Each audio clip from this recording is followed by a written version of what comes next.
Welcome to Solvetic, your channel to always learn technology easily. Below in the description, you will find useful links we used in this video.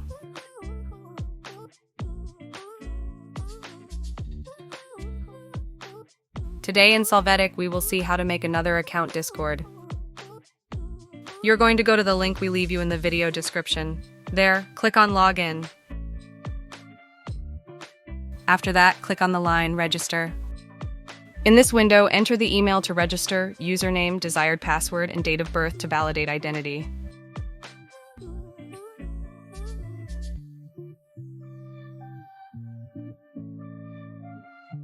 When you do so, click on Continue, and it will be necessary to complete the CAPTCHA to validate that you are a person.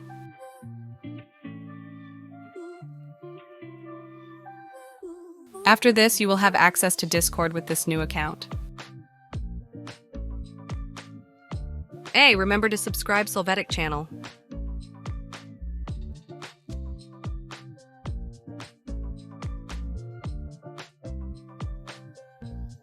We hope it has been helpful for you. Here are links to watch more videos of your interest and subscribe to the Solvetic channel. Thank you.